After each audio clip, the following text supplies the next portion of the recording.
kecil Sriwijaya diliputi kabut pagi yang lembab dan dingin ketika keluarga Wijaya tiba di rumah tua itu. Untuk mereka, ini adalah awal yang baru.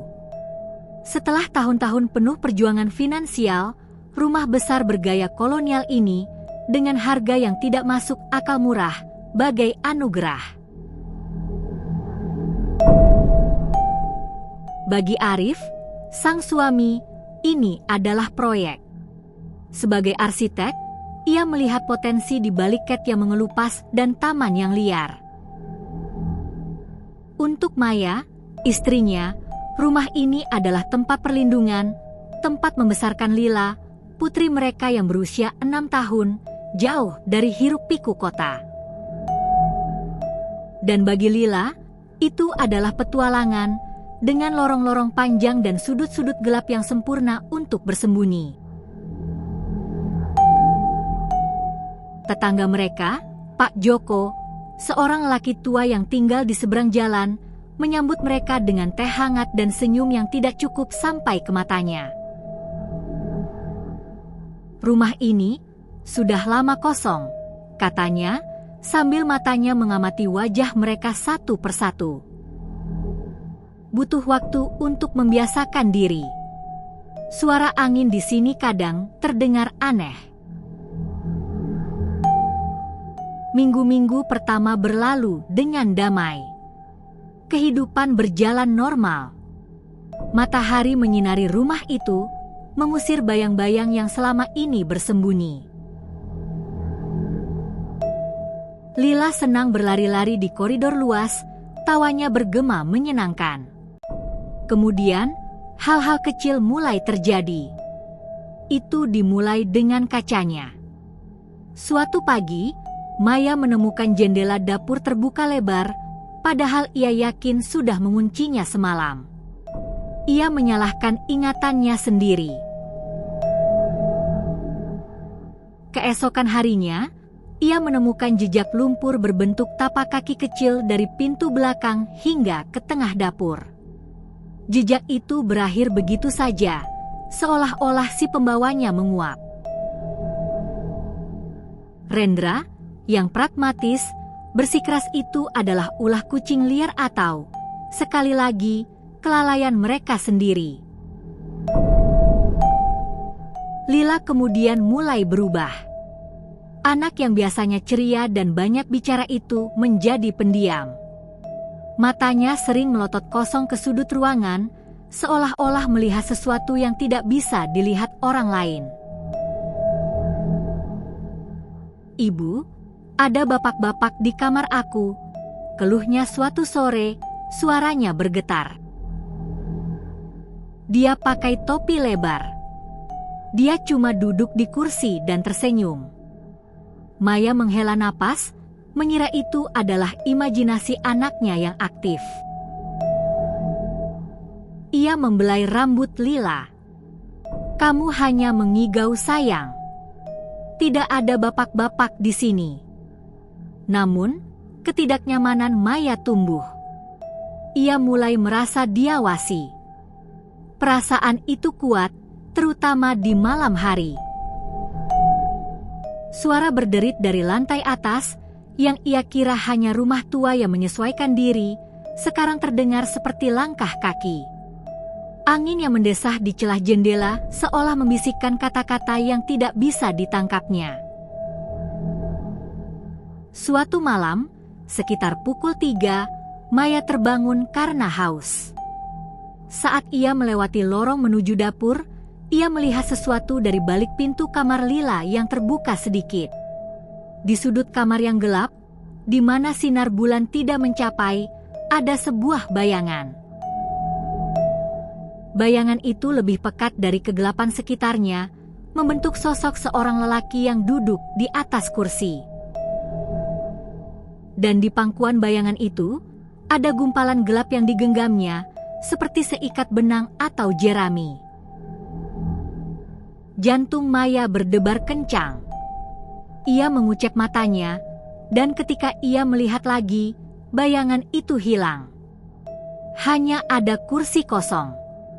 ia berlari ke tempat tidur Lila.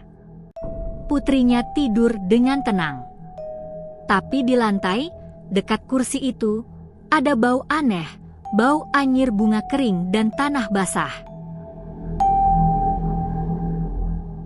Keesokan paginya, Maya memberanikan diri menanyai Pak Joko tentang sejarah rumah itu. Wajah lelaki tua itu berubah pucat. Ia menarik Maya ke dalam rumahnya, suaranya berbisik lirih, penuh ketakutan. Rumah itu milik Ki Santoso, katanya, matanya melirik ke arah rumah Wijaya. Dia bukan orang sembarangan. Dia seorang dukun, tapi bukan dukun biasa. Dia ahli ilmu hitam, santet. Pak Joko menggigil. Banyak orang mati karena ulahnya. Akhirnya, warga tidak tahan. Mereka menyerbu rumah itu dan menghabisi nyawanya di ruang keluarga. Tapi sebelum dia mati, dia mengutuk semua yang akan tinggal di rumahnya. Dia bersumpah akan kembali. Mereka bilang ilmu santetnya begitu kuat, bahkan kematian tidak bisa menghentikannya. Maya pulang dengan lutut gemetar. Ia menceritakan semuanya kepada Rendra. Suaminya itu, sang arsitek rasional, menggeleng. Omong kosong, Mei. Itu hanya cerita rakyat. Lila mungkin ketakutan karena suasana rumah yang suram, dan kita semua jadi sugestionable, bantahnya, meski suaranya tidak seyakin biasanya. Tapi bukti-bukti semakin nyata. Suatu siang, Maya menemukan boneka beruang kesayangan Lila tergantung di gagang pintu kamar mandi. Sebuah paku karatan menancap di dada boneka itu. Dan di dinding dekatnya, tergores simbol aneh dengan kapur, sebuah lingkaran dengan garis-garis yang menyerupai cakar. Rendra, yang mulai goyah, memasang kamera keamanan mungil di sudut-sudut rumah. Malam setelah kamera dipasang, adalah malam yang paling menegangkan. Keluarga itu berkumpul di ruang keluarga, suasana tegang. Angin di luar berembus kencang, mendesah-desah seperti suara orang kesakitan. Tepat tengah malam, listrik padam, gelap gulita menyergap. Hanya sinar bulan pucat yang menyusup dari jendela. Dari kamar Lila, terdengar suara tangis kecil. Maya dan Rendra bergegas dengan senter di tangan. Mereka menemukan Lila terpaku di tempat tidurnya, matanya membelalak ke arah sudut kamar. Di sana dia lagi duduk, bisik Lila, jarinya menunjuk ke kursi kosong. Dia lagi bikin boneka dari kain, dan dia tusuk-tusuk dengan jarum. Tidak ada yang terlihat. Tapi kemudian, kamera ponsel Rendra, yang kebetulan sedang dalam mode perekam, menangkap sesuatu. Di layar, di atas kursi itu, terpampang jelas sosok bayangan seorang lelaki tua bertopi, tangannya sibuk memainkan sesuatu. Suara gumaman rendah, mantra dalam bahasa yang tidak mereka kenal, terdengar samar-samar dari rekaman itu. Mereka berangkat dari rumah itu malam itu juga, menginap di hotel terdekat. Keesokan harinya, dengan hati-hati, mereka kembali untuk mengambil beberapa barang. Matahari bersinar terang, seolah mencoba mengusir teror malam. Rendra memutuskan untuk memeriksa rekaman kamera keamanan yang mereka pasang. Rekaman itu membuat darah mereka membeku.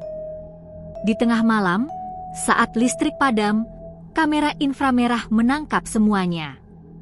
Sebuah sosok bayangan, jelas berbentuk manusia, berjalan pelan dari ruang keluarga menuju kamar Lila.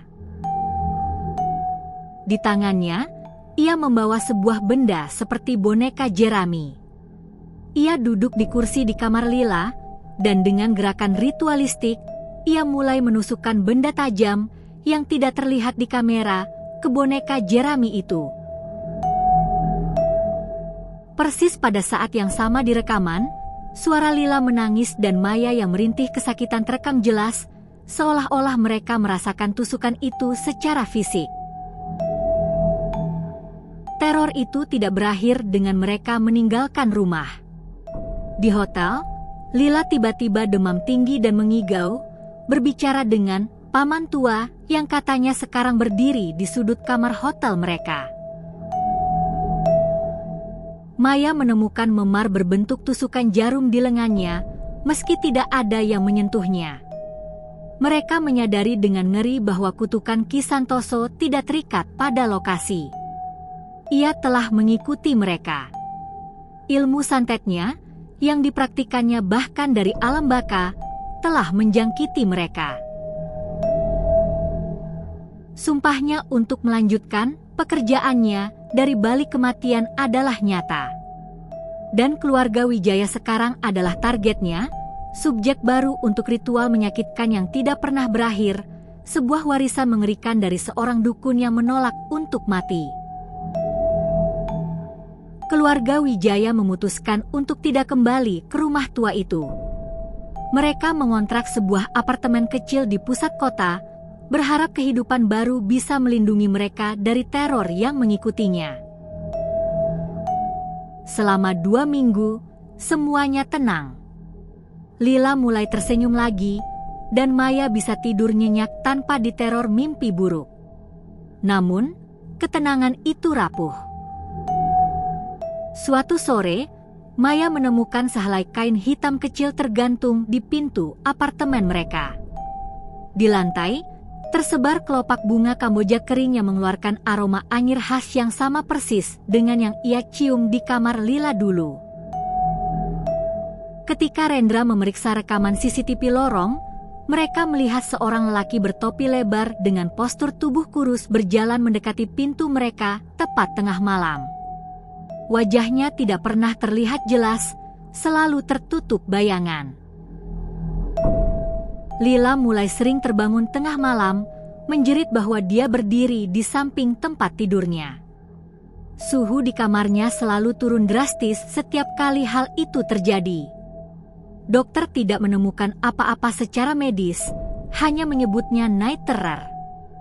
Rendra, yang sekarang sepenuhnya percaya pada hal supranatural, mulai melakukan penelitian intensif tentang Ki Santoso. Ia menemukan arsip-arsip koran tua di perpustakaan daerah. Cerita-cerita itu mengerikan, puluhan korban tewas dengan gejala aneh, boneka jerami ditemukan di dekat jenazah, tubuh penuh luka tusuk misterius, dan simbol-simbol aneh tergores di dinding. Ia juga menemukan bahwa Ki Santoso tidak hanya ahli santet, tapi juga pengumpul pusaka-pusaka kuno. Salah satu pusaka andalannya adalah sebuah keris Luk 7 yang hilang setelah kematiannya. Suatu hari, Rendra didatangi oleh seorang pria tua yang mengaku sebagai cucu salah satu korban Ki Santoso. Pria itu, Embah Sarnoto, memperingatkannya. Ki Santoso tidak akan berhenti. Dia mengumpulkan energi negatif dari penderitaan korbannya untuk memperkuat dirinya di alam baka. Keluarga Anda adalah target barunya. Embah Sarnoto menjelaskan bahwa untuk menghentikan teror ini, mereka harus menemukan keris pusaka Ki Santoso dan melakukan ritual pemutusannya. Dengan berat hati, keluarga Wijaya memutuskan kembali ke rumah tua itu untuk mencari keris tersebut. Suasana rumah itu sekarang terasa lebih menyesakan. Udara terasa berat, penuh dengan aroma kematian dan kebusukan. Pencarian mereka membawa mereka ke ruang bawah tanah yang tersembunyi di balik rak buku di perpustakaan. Ruangan itu gelap, lembab, dan dipenuhi dengan peralatan ritual kuno, lilin hitam, kemenyan, patung-patung aneh, dan puluhan boneka jerami berserakan. Di tengah ruangan di atas altar batu, terbaring keris Luk 7 dengan pamor berkilauan aneh. Saat Rendra mengulurkan tangannya untuk mengambilnya, semua boneka jerami di ruangan itu tiba-tiba bergerak, berdiri sendiri, dan mengeluarkan suara tawa mengerikan. Bayangan Ki Santoso muncul di depan mereka, lebih nyata dari sebelumnya. Wajahnya keriput, matanya kosong hitam, dan senyumnya menganga lebar. Akhirnya kalian kembali, suaranya bergema di seluruh ruangan. Kalian akan menjadi korban terbaik saya. Maya, Rendra, dan Lila terkunci di ruangan bawah tanah. Suhu turun drastis, dan mereka bisa merasakan tusukan-tusukan tak kasat mata di seluruh tubuh mereka. Lila menjerit kesakitan. Tapi Mbah Sarnoto, yang diam-diam mengikuti mereka, tiba-tiba muncul. Ia membawa sekantong garam dan mantra-mantra perlindungan. Pertarungan antara dua kekuatan magis pun terjadi. Sementara Mbah Sarnoto melawan Ki Santoso, Rendra berhasil meraih keris itu. Namun, alih-alih menghancurkannya, ia justru mendorongnya ke altar batu, memecahkannya menjadi dua. Teriakan mengerikan memenuhi ruangan. Bayangan Ki Santoso bergetar hebat, mulai memudar. Ini tidak akan berakhir, teriaknya. Saya akan kembali. Tapi Mbah Sarnoto segera menyelesaikan ritual pemutusan, mengubur pecahan keris itu dengan campuran garam, belerang, dan mantra-mantra suci. Keluarga Wijaya akhirnya bisa meninggalkan rumah tua itu untuk terakhir kalinya. Mereka menjual semua properti mereka di kota itu dan pindah ke kota lain, jauh dari kenangan mengerikan itu. Bulan-bulan berlalu, kehidupan mereka perlahan kembali normal. Lila tidak lagi melihat Paman Topi, dan Maya bisa tidur dengan nyenyak. Tapi di suatu malam yang sunyi, ketika Lila sedang membersihkan kamarnya, ia menemukan sebuah boneka jerami kecil terselip di balik lemari bajunya. Boneka itu sudah tua dan lapuk, dengan sebuah jarum karatan menancap di dadanya. Dan dari balik jendela, di kegelapan malam, sepasang mata hitam kosong mengawasinya dengan senyum lebar yang penuh kemenangan. Ki Santoso mungkin telah dilemahkan, tapi ia belum benar-benar hilang.